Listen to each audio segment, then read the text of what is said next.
নমস্কার, আকাশ গঙ্গায় আপনাদের সবাইকে স্বাগত। আজ আপনাদের সামনে আমরা পরিবেশন করতে চলেছি বিশ্বকবি রবীন্দ্রনাথ ঠাকুর রচিত একটা ছোট গল্প। গল্পটির নাম শুভ দৃষ্টি। গল্প পাঠে আমি প্রীতম, সম্পাদনায় রিক। শুরু হচ্ছে আজকের গল্প শুভ দৃষ্টি।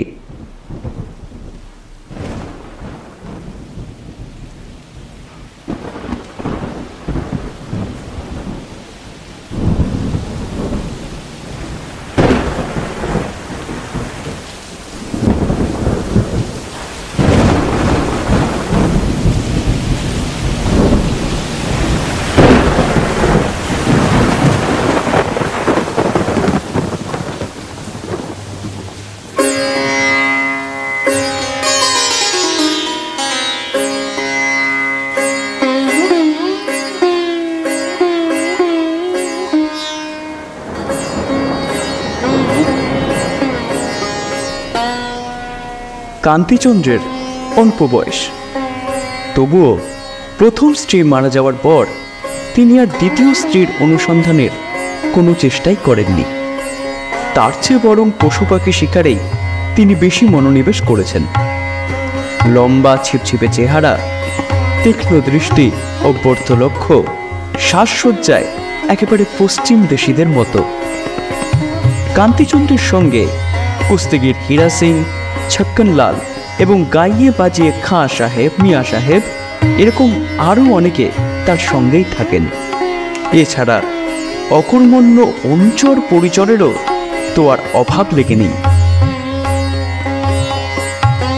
একবার 2-4 জন শিকারী বন্ধুবান্ধব নিয়ে অগ্রহায়ণের ঠিক মাঝামাঝি সময় কান্তিচন্দ্র নৈদিঘির বিলের দ্বারে শিকার করতে গিয়েছেন। নদীতে দুটো বড় বোটে তারা বাস করতে লাগলেন। আরও গোটা 3-4 নৌকায় চাকর বাকররা থাকতে লাগলো। গ্রামের ঘাট ঘিরে শুধুমাত্র তারাই বসে রইল। তাই গ্রাম্যবধূদের জল তোলা, স্নান করা প্রায় বন্ধ হয়ে গেল। সমস্ত দিন বন্দুকের আওয়াজে জলস্থল একেবারে কম্পমান।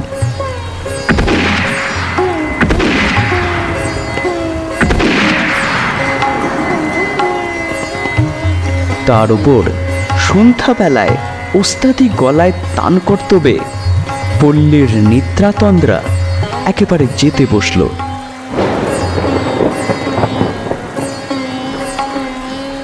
একদিন সকালে কান্তিচন্দ্র বোটে বসে বন্দুকের চোঙ নিজের হাতে খুব যত্ন করে পরিষ্কার করছিলেন।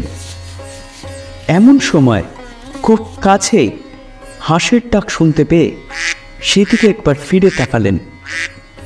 তিনি দেখতে পেলেন একটা বালিকা 2 হাতে দুটো তরুণ হাঁস বুকে চেপে ধরে নদীর ঘাটে নিয়ে এসেছে।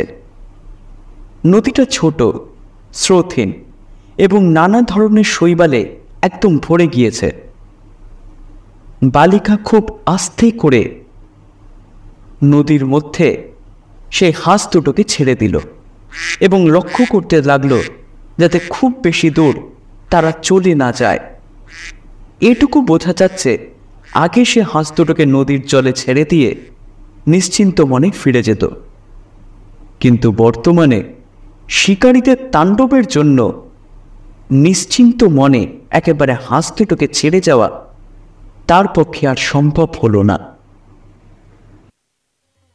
মেয়েটি ছিল অতীব সুন্দরী, যেন বিশ্বকর্মা তাকে সত্য নির্মাণ করে এইমাত্র ছেড়ে দিয়েছেন।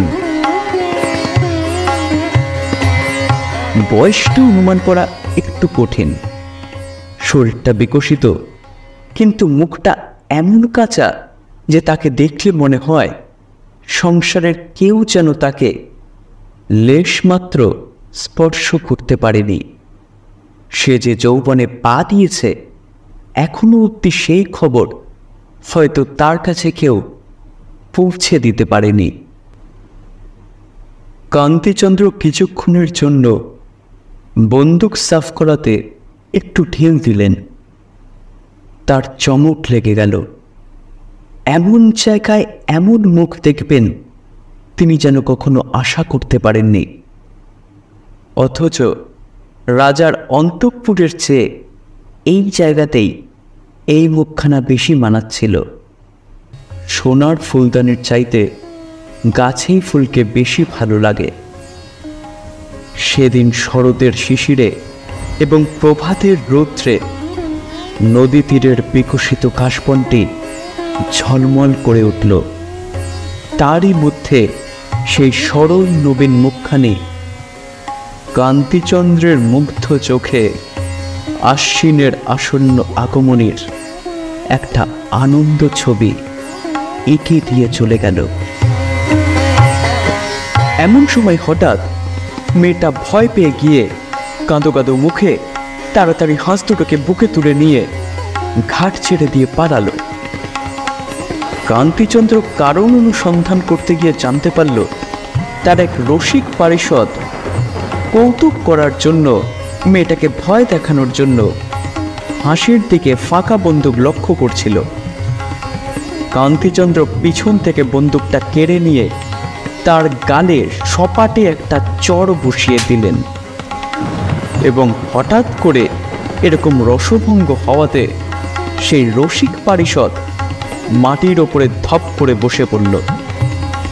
কান্তিচন্দ্র আবার কামরায় ফিরে এসে নিজের বন্দুক সাফ করতে লাগলেন।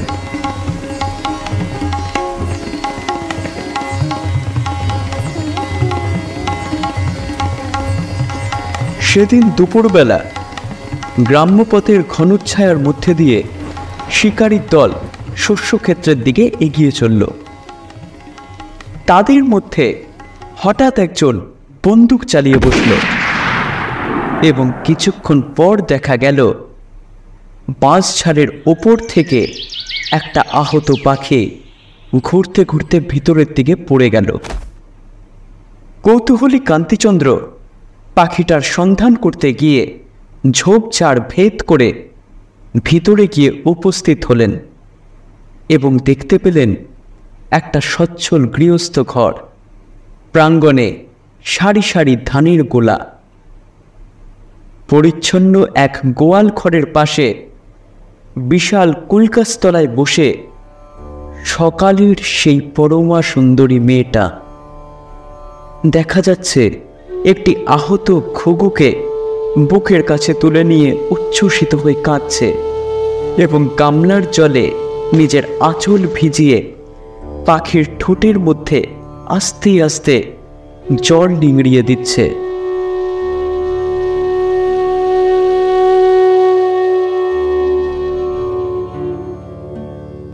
পল্লীর নিস্তব্ধ দুপুরবেলা একটি গৃহস্থ প্রাঙ্গণের সচ্ছল শান্তির এই ছবিটা এক মুহূর্তের মধ্যেই কান্তিচন্দ্রের হৃদয়ে আঁকা হয়ে গেল। বিরল পল্লব গাছটার ছায়া এবং রোদ মেয়েটার কোলের ওপর এসে পড়েছে। মাঝে মাঝে বাঁশের ঝাড়ে ফিস ফিস কথার মতো নূতন উত্তর বাতাসের খসখস শব্দ উঠছে। সকালবেলা নদী তীরে বনের মধ্যে যাকে বনাশ্রীর মতো লাগছিল, এখন দুপুরবেলা গোষ্ঠ প্রাঙ্গণ ছায়ার মধ্যে তাকে স্নেহবিবলিত গৃহলক্ষ্মীর মতো দেখাচ্ছে, যা বড়ই সুন্দর।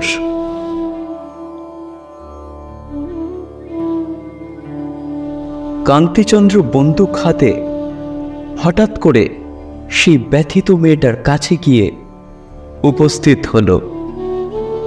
কিন্তু উপস্থিত হওয়া মাত্রই তার মধ্যে কুণ্ঠিত বোধ হতে লাগল। মনে মনে মনে হলো যেন বোমার শুদ্ধ চোর ধরা পড়ে গিয়েছে।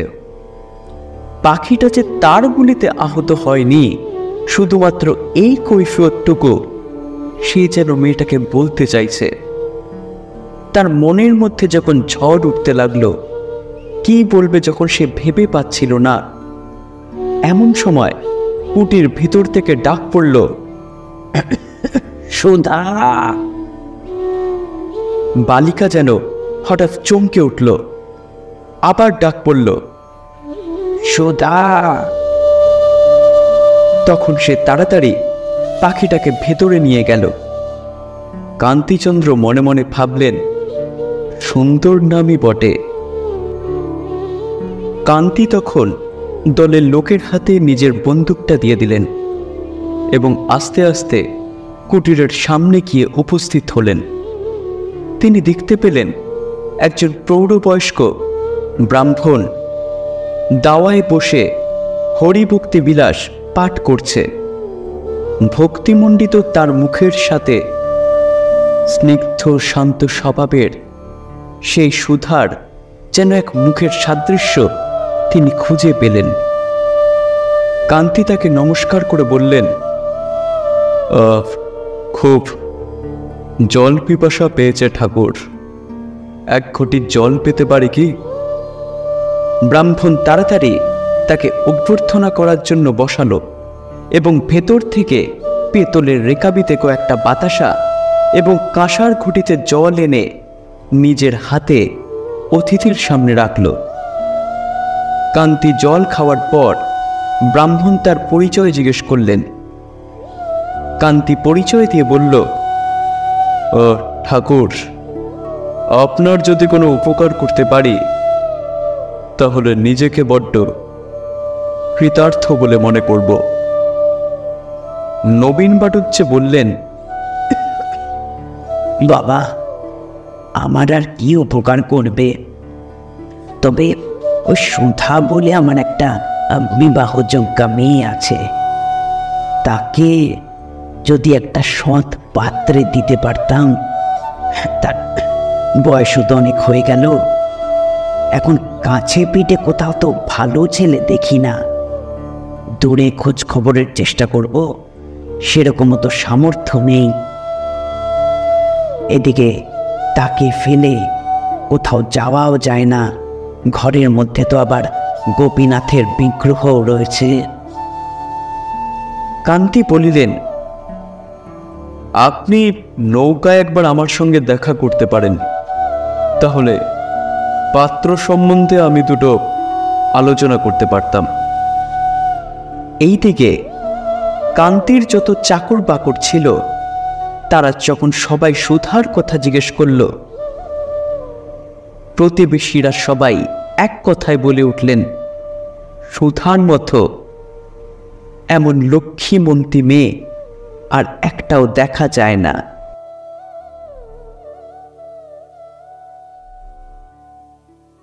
পরদিন সকালে নবীন বাটুজ্জে বোটে গিয়ে উপস্থিত হলেন এবং তাকে দেখা মাত্রই কান্তিচন্দ্র সাষ্টাঙ্গে প্রণাম করলেন। সাষ্টাঙ্গে প্রণাম করার পর তিনি তার মনের ইচ্ছাটা জানালেন যে ব্রাহ্মণের কন্যাকেই তিনি বিয়ে করতে রাজি আছেন। এই অভাবনীয় সৌভাগ্যে ব্রাহ্মণ যেন বাকরুদ্ধ হয়ে গেলেন। তার মুখ থেকে একটা কথাও সরল না।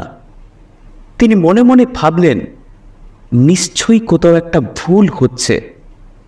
তিনি আবার জিজ্ঞেস করলেন, আমার কন্যাকে তুমি বিয়ে করবে বাবা? কান্তিচন্দ্র বললেন, যদি আপনার সম্মতি থাকে তাহলে আমি বিয়ে করতে পারি। নবীন আবার জিজ্ঞেস করল, সুধাকে সুধাকে তুমি বিয়ে করবে? কান্তিচন্দ্র বলল, হ্যাঁ নিশ্চয়ই করব।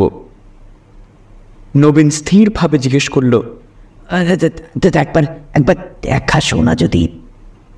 কান্তি যেন সুধাকে আগে দেখেইনি এমন ভান করে বলল, সেসব একেবারে নয়, শুভ দৃষ্টির সময় দেখা যাবে। নবীন গদগদভাবে বললেন, কি বলবো বাবা, কি বলবো? আমার সুধা বড় সুশীলা মেয়ে বাবা, রাধা বাড়া গড়কন্যার কাছে একেবারে অদ্বিতীয়। তুমি যেমন না দেখেই সুধাকে বিয়ে করতে রাজি হয়েছ, আমি তোমায় আশীর্বাদ করি বাবা, আমার সুধা যেন পতিব্রতা সতীলক্ষ্মী হয়ে চিরকাল তোমার সাথে ঘর করে, তোমার যেন মঙ্গল সাধন করে। কখনো কখনো মুহূর্তের জন্য যেন তোমার পরিতাপের কারণ ও যেন না হয় বাবা, ও যেন না হয়।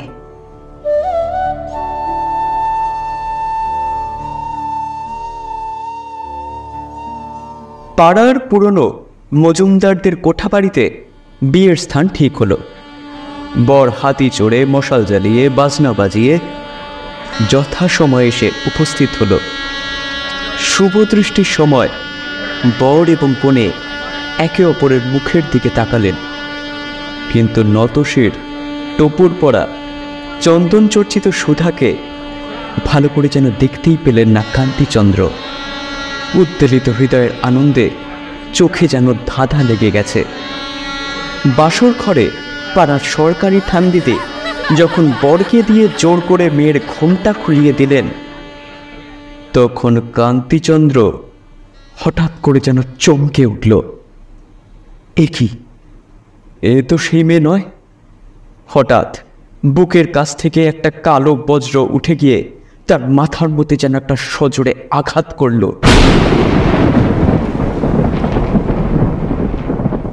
মুহূর্তে বাসর ঘরের সমস্ত প্রদীপ যেন অন্ধকার হয়ে গেল, এবং সেই অন্ধকার প্লাবনে নববধূর মুখটাও যেন কালিমালিপ্ত বলে মনে হলো। কান্তিচন্দ্র দ্বিতীয়বার বিয়ে করবেন না বলে মনে মনে প্রতিজ্ঞাই করেছিলেন। সেই প্রতিজ্ঞা এমন একটা অদ্ভুত পরিহাসে অদৃষ্ট তড়ি মেরে ভেঙে দিল। তিনি সেটা মানতেই পারলেন না। কত ভালো ভালো বিয়ের প্রস্তাব তিনি অনায়াসে অগ্রাহ্য করেছেন। কত আত্মীয়, বন্ধু বান্ধব সানুনয় অনুরোধ তিনি অবহেলা করেছেন। উচ্চ কুটুম্বিতার আকর্ষণ, অর্থের প্রলোভন, রূপখ্যাতির মোহ সমস্ত কাটিয়ে অবশেষে কোনো এক অজ্ঞাত পল্লীগ্রামে বিলের ধারে এক অজ্ঞাত দরিদ্রের ঘরে তার এত বড় বিড়ম্বনা হলো। এত বড় বিড়ম্বনা! লোকের কাছে তিনি মুখ দেখাবেন কি করে? প্রথমেই রাগটা গিয়ে পড়ল শ্বশুরের ওপর। মনে মনে তিনি বললেন, প্রতারক, একটা মেয়েকে দেখিয়ে আর একটা মেয়ের সাথে আমার বিয়ে দেওয়া। কিন্তু পর মুহূর্তেই তিনি ভাবলেন, নবীন ভট্টাচার্য তাকে তো মেয়ে দেখতে বলেছিল, বরং তিনি মেয়ে দেখতে রাজি হননি। নিজের বুদ্ধির দোষে যে এত বড় ঠকাটা তিনি ঠকেছেন, সেই লজ্জার কথাটা কারোর কাছে প্রকাশ করার চাইতে নিজের মধ্যে চেপে রাখাটাই তিনি বুদ্ধিমানের কাজ বলে মনে করলেন। ওষুধ গিললেন ঠিকই, কিন্তু মুখের তারটা তার বিগড়িয়েই গেল।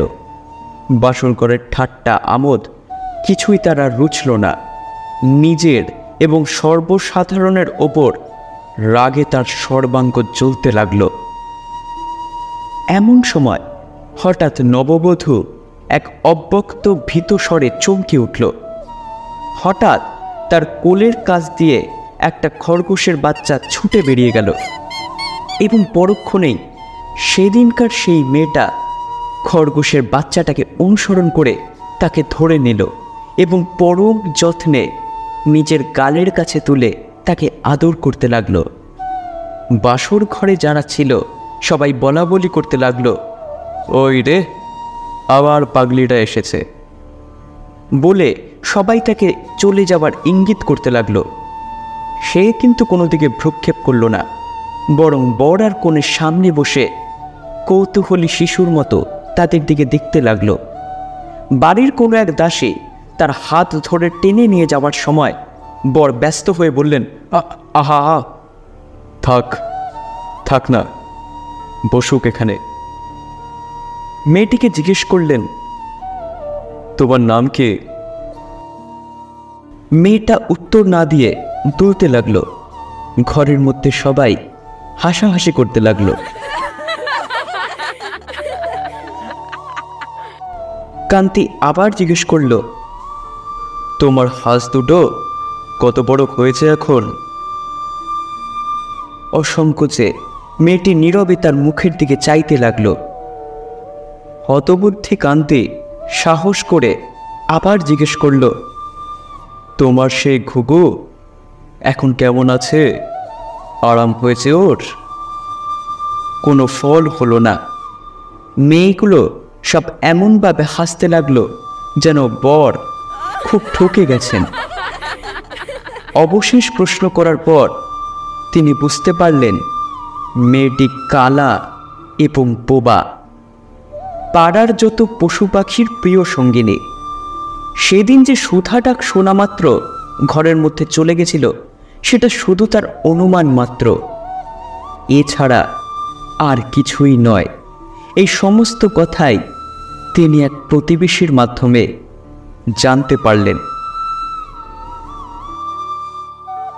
কান্তি এবার মনে মনে চমকিয়ে উঠলেন। এতক্ষণ ধরে তার নিজেকে পৃথিবীর সব থেকে দুঃখী ব্যক্তি বলে মনে হচ্ছিল, কারণ তিনি যেটা চাইছিলেন সেটা তিনি পাননি।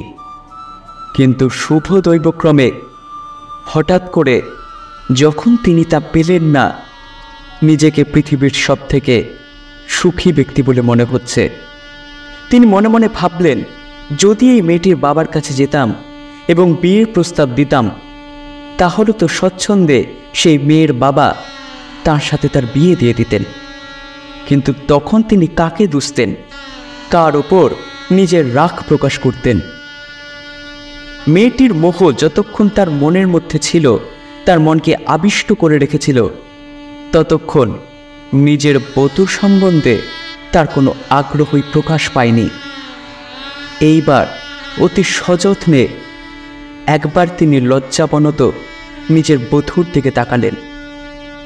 যখনই শুনলেন মেয়েটি বোবা এবং কালা, পৃথিবীর সমস্ত কালো পর্দা যেন এক মুহূর্তের জন্য ছিন্ন হয়ে গেল। নববধূর মুখের দিকে তাকিয়ে এইবার তিনি তাকে ভালোভাবে দেখলেন। এতক্ষণ পরে হলো কান্তিচন্দ্রের যথার্থ শুভ দৃষ্টি।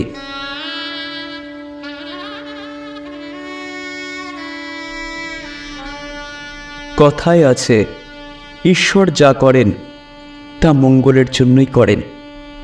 হয়তো সাময়িক কিছু না পাওয়ার জন্য আমরা দুঃখ করি, কিন্তু শেষে যা পাই তা আমাদের জন্য প্রকৃতই মঙ্গলকারী হয়। ভালো থাকবেন, সুস্থ থাকবেন, আবার দেখা হবে। ধন্যবাদ।